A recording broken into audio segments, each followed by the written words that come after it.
and she was coughing, and she was exuding thick spit from her mouth, snot from her nose, right?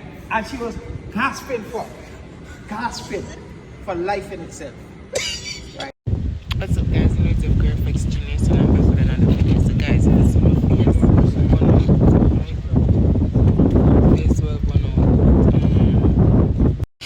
Yeah guys, as I was saying, my face is all burnt and shit, but the good part about it is I'm alive. So guys, this video is about how I almost died in the back of a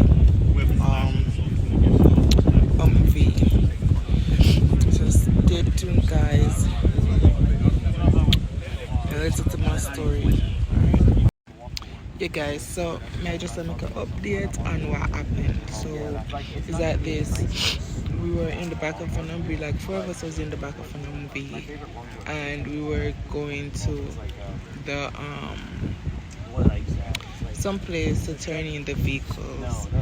And while we were sitting in the back of the vehicle, we started to see some dust coming in the vehicle, or some dust inside the vehicle. But normally when you're driving in the back of the Humvee, the dust would normally like come up from the road.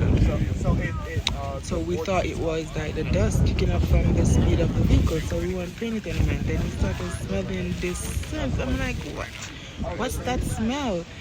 And I was sitting close to the back, and then I move up to the front where the opening is. So then, it started to get worse, and we were like, yo, what is this? Then boom, all of a sudden every place got crowded and the scent was so high, and we started to cough because we couldn't breathe. We started to suffocate. 4 of us started to suffocate in the back of the vehicle, and we were screaming for the vehicle to stop, knocking on the vehicle to stop, and it couldn't stop because they could not hear us. So I almost jumped out of the vehicle. The other two of the other person that was in the back held on to my shirt and was holding me back from not jumping out. And I was screaming and I was banging on the vehicle with my ACH, banging, but no one could hear us in the front. And then we saw some other soldiers on the road, and we said, yo, stop the vehicle. And Jaja, the vehicle stopped at a stoplight, and I sprang right out of the vehicle. I was so scared.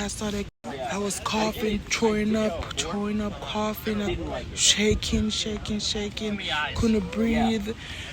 And all of that, they took me in the ambulance and take me to the hospital for treatment and stuff like that. But this guy was on the scene, and he's gonna tell you what exactly happened when he came on the scene. Alright guys, so just stay tuned and listen. Alright?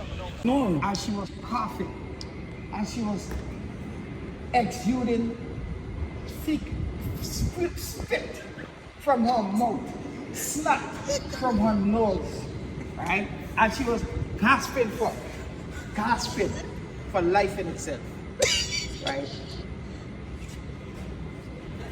I ascertained that she was still conscious by calling her name. So when she responded, I said, wink, and she winked.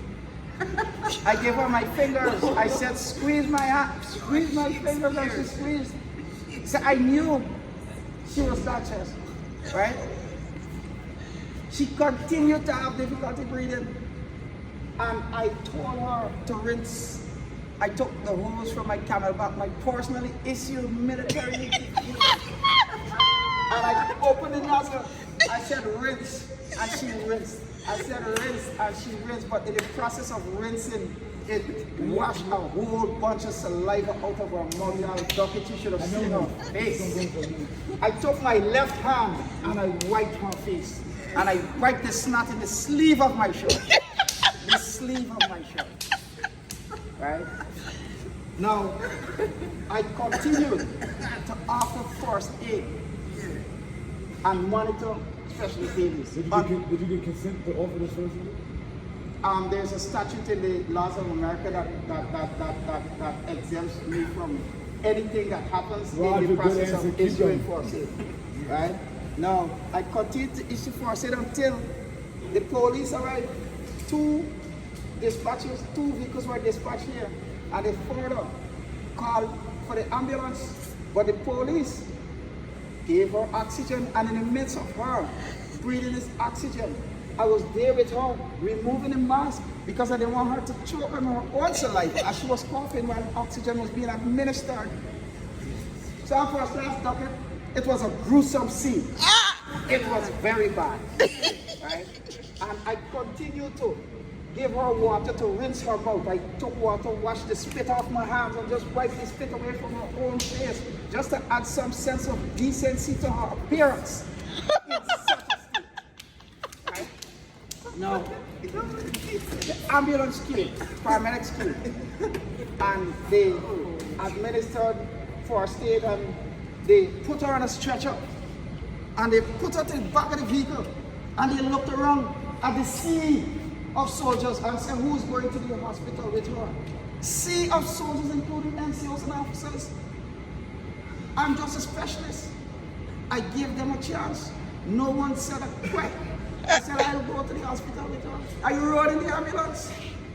I had her personal belongings. I had a cell phone, right? I even answered the cell phone. So they said, Who gave you permission to answer the cell phone? I said, no, she is preoccupied right now, and I'll let her call you back as soon as she can. But you did not give me that message.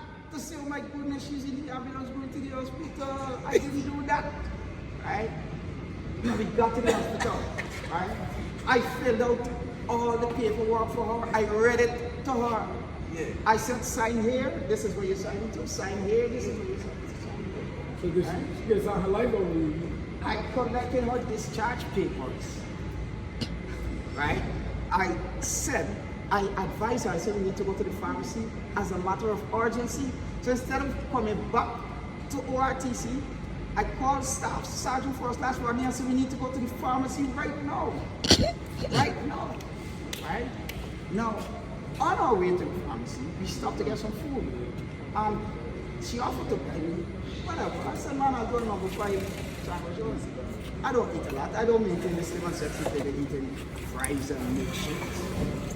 So, as we were driving, and especially eating next to me, I had an instantaneous craving for 2 French fries, only 2. And I reached over,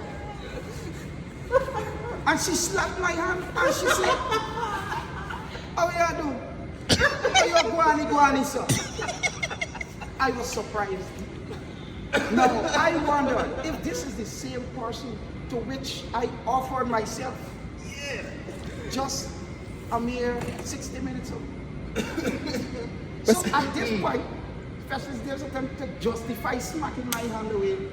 I wonder why she didn't smack my hand away when I was, why didn't she smack my hand away when she was spewing, She wasn't hungry. She wasn't hungry at that time. That's how you were raised in Guyana? That's how you were raised in Guyana, to put your hand. Do I believe her or you? No, but It's not a matter of who you believe. Are you asking me What? my take on this? That's the, I'm not even asking you your take. So you just, I'm just giving you an overview of the situation. But is your Broadway explanation. That's That's what I did. and my explanation, is that which I know there can be no successful contradiction. But is that how you were raised in Guyana, to put your hands in people's food when they're eating it? Nobody never raised me for putting my hand in people's face. So No, in people's food. Who asked you to do it who come though? first, the chicken or the egg? What? Who come first, the chicken or the egg? The chicken. So how the chicken come? Just God put it in. One of those. Did I or did I not ask you if you want French 2 fries? French fries. Did I? Two French fries. I knew that was the 2 question. French fries. Did Oh, I? yeah, guani, sir. Did Oh, yeah, guani, Did sir. I or did I not ask if you want French fries? Listen, What did you I say? don't want a whole packet of French fries. I don't want a whole handful of french. I want 2 french fries. You could have asked me for the Live French it, I live long. But you could have asked me for the French fries. You be didn't- looking out the window. But you did not ask for the Be French looking out fries. the window. You went ahead and 2 put your french fries. Oh, yeah, hand. guani, sir. But you went ahead and Guani, sir. you went ahead and put your hand in my Imagine. food. That's not right. So because you wiped the snot from my face, it was okay for you to put your hand in my food, right? That's what you're telling me? Because you administered first aid, it was right for you to put your hand in my I said food. it was right. So what is your case? Me said though? it was wrong. What is it then? You know, it's like this. They got a thing called reasonable force. You understand? And you think for 2 french fries. No. The point is you had no right to reach over and put your hand in my food. You could have asked and it would have given you willingly. But next thing, did I not give you the French fries? No, man, you see, Did I not give you the French fries after? didn't black people receive freedom after 400 years? Doesn't matter, you still get the French fry, right? I didn't for this call, I got time. Yeah guys, there you have it. There you have it. My rescue story. So guys, please don't forget to like the video, share, and leave a comment in the comment section. Don't forget to press the post notification bell so you could be notified whenever I drop these videos. Guys, please share the video. Tell a friend to tell a friend. And if you're not subscribed to the channel as yet, please go subscribe and hit the post notification bell so you can be notified whenever I drop this video. I'm out.